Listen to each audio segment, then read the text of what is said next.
NGOs, non profits, ये नाम हम सबने सुने हैं। पर क्या कभी सोचा है कि उनके बड़े बड़े मिशन स्टेटमेंट्स और नारों के पीछे की कहानी असल में क्या होती है? आज हम एक एनजीओ की इन्हीं परतों को एक एक कर खोलकर देखेंगे, ये समझने के लिए कि कैसे एक अच्छा सा आइडिया एक असली काम करने वाली संस्था बनता है। तो चलिए अपनी पड़ताल शुरू करते हैं सत्यवती फाउंडेशन के इस दमदार मिशन स्टेटमेंट से। ये सिर्फ कुछ शब्द नहीं है ना? ये वो गाइडिंग स्टार है जो इस ऑर्गेनाइजेशन के हर फैसले को एक दिशा देता है। ये दुनिया से किया गया एक वादा है और यही आप कह सकते हैं उनका पब्लिक फेस है, उनकी इंस्पिरेशन है। तो फिर सवाल ये उठता है कि इस नेक मिशन को एक असली काम करने वाले ऑर्गेनाइजेशन में बदला कैसे जाए? क्योंकि देखिए, एक अच्छा मिशन और एक अच्छा ऑर्गेनाइजेशन, इनके बीच का फर्क अक्सर उन डिटेल्स में छिपा होता है जिन्हें हम अब देखने वाले हैं। तो चलिए जरा गहराई में चलते हैं। ठीक है, तो हमारी जर्नी शुरू होती है एनजीओ की सबसे बाहरी परत से, वो हिस्सा जो हम सबको सबसे आसानी से दिखता है, मतलब उनका पब्लिक फेस, जो आमतौर पर उनकी वेबसाइट पर सबसे साफ साफ नजर आता है। तो केस स्टडी के लिए हम ले रहे हैं सत्यवती फाउंडेशन को, 2025 में बनी एक नॉन प्रॉफिट संस्था। इनकी वेबसाइट पर साफ लिखा है कि इनका मेन फोकस बुजुर्गों और दिव्यांगों की मदद करना है। बिल्कुल क्लियर और फोकस्ड गोल है। और यहाँ देखिए, ये हैं वो 4 मेन सर्विसेज जो वो देते हैं: elderly care, disabled support, health camps, awareness programmes. ये वो तरीका है जिससे वो अपने मिशन को असल काम में बदलते हैं। जब सर्विसेज इतनी साफ साफ बताई जाती हैं तो ट्रांसपेरेंसी तो आती ही है, साथ ही जो लोग डोनेट करना चाहते हैं या वॉलंटियर करना चाहते हैं उन्हें भी पता चलता है कि उनका सपोर्ट असल में कहाँ जा रहा है। और ये है उनके काम का ह्यूमन इम्पैक्ट। राजेश कुमार जी का ये टेस्टिमोनियल देखिए। ऐसी बातें एक इमोशनल कनेक्शन बनाती हैं। ये सिर्फ सर्विसेज की लिस्ट नहीं है, बात है असल जिंदगी में बदलाव लाने की। तो ये तो हो गई वो बात जो वो पब्लिकली कहते हैं। अब जरा एक लेवल और अंदर चलते हैं और देखते हैं कि इस तरह के एनजीओ का पोटेंशियल स्कोप, मतलब वो और क्या-क्या कर सकते हैं। यहाँ एक बहुत इंटरेस्टिंग बात है। देखिए, कोई एनजीओ जब रजिस्टर होता है तो उसके जो लीगल डॉक्यूमेंट्स होते हैं वो अक्सर उसे उसके करंट फोकस से कहीं ज्यादा काम करने की परमिशन देते हैं। ये एक तरह से फ्यूचर ग्रोथ का ब्लूप्रिंट होता है। ये चार्ट देखिए, social welfare, health, education, relief services, environment, एक एनजीओ कितने अलग अलग सेक्टर्स में काम कर सकता है। इसका स्कोप बहुत बड़ा है।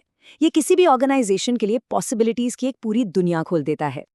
इस ब्लूप्रिंट में 2 तरह की चीजें हो सकती हैं।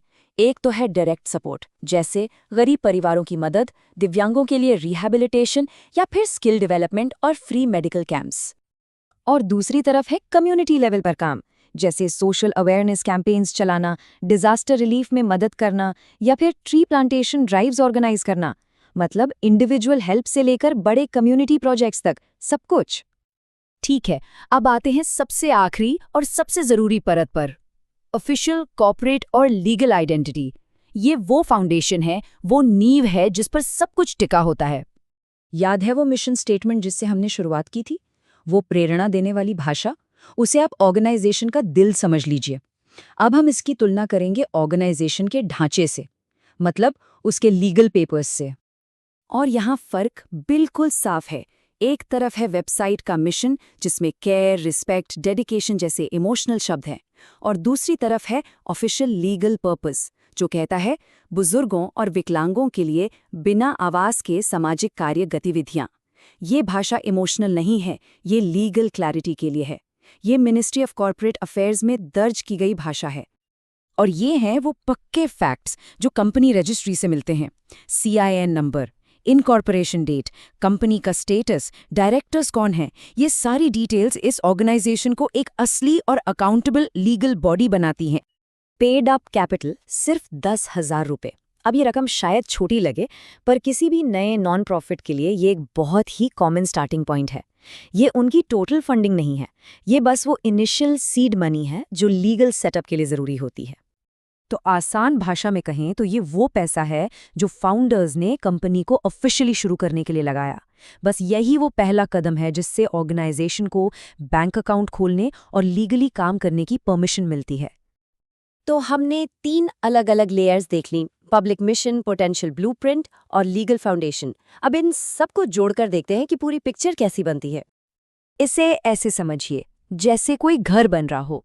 सबसे पहले विजन, यानी वो मिशन स्टेटमेंट, फिर आता है ब्लूप्रिंट, मतलब वो सारे काम जो किए जा सकते हैं, और सबसे नीचे है फाउंडेशन, यानी ऑफिशियल लीगल रजिस्ट्रेशन।